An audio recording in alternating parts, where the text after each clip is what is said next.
Jantar Mantar close అయిందా? ఇకపై నిరసనలు చేసే ఛాన్స్ లేదా? సోషల్ మీడియాలో జరుగుతున్న ప్రచారంపై క్లారిటీ ఇచ్చారు ఢిల్లీ పోలీసులు. ఇదంతా ఫేక్ అని కొట్టి పారేశారు. ఎప్పటిలాగే నిరసనలకు జంతర్ మంతర్ ఓపెన్ గానే ఉంది అని ట్వీట్ చేశారు. ఫేక్ ప్రచారం నమ్మొద్దు అని సూచించారు. నిరసనలకు పూర్తిగా నో చెప్పలేదని, సుప్రీంకోర్టు మార్గదర్శకాల ప్రకారమే అనుమతులు ఇస్తున్నామని ఢిల్లీ పోలీసులు స్పష్టం చేశారు.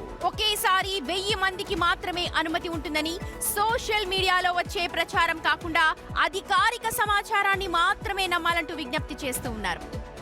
సో జంతర్ మంతర్ ఢిల్లీలో అదొక ధర్నా ప్లేస్, అది ధర్నా చౌక్ లాగా అదొక ప్లేస్. అంటే వాళ్ళ సమస్య, అంటే ఎటువంటి సమస్య ఉన్నా సరే అక్కడ చూద్దాము. రాజేష్, ఢిల్లీ పోలీసులు ఇస్తున్న ట్వీట్ ఏదైతే ఈ మధ్య కాలంలో విపరీతమైన సోషల్ మీడియా ఫేక్ ఏదో మనం చెప్తున్నట్టుగా ఫేక్ ఏది లేకపోతే నిజమేది అన్న దాన్ని అసలు ఎవరు కూడా జీర్ణించుకోలేకపోతున్నారు. అసలు మనం ఇది నిజమేమో అనుకునే చాలా ఈజీగా స్ప్రెడ్ అయిపోయి అది నిజమేనోనని నమ్మాల్సిన పరిస్థితి వస్తుంది. అంటే ప్రతిదానికి లేదు, మీరు సోషల్ మీడియాలో వచ్చేటువంటి ఫేక్ ప్రచారాలను నమ్మకండి, అది నిజం కాదు, ఇదిగో ఇది నిజం అని ఇటువంటి క్లారిటీ చాలాసార్లు ఇవ్వాల్సి వస్తుంది. సో మేము కూడా చెప్పేది ఏంటంటే జంతర్ మంతర్ క్లోజ్ కాలేదు. ఢిల్లీ పోలీసులు చెప్తున్న ప్రకారం ఏంటంటే కొద్దిగా అంటే సుప్రీంకోర్టు గైడ్ లైన్స్ ఉంటాయి కాబట్టి ఒకేసారి 1000 మంది మాత్రమే పర్మిషన్ ఉంటుంది. అట్లా జంతర్ మంతర్ దగ్గర మీ డిమాండ్స్ వినిపించవచ్చు, మీ ఆందోళన చేసుకోవచ్చు.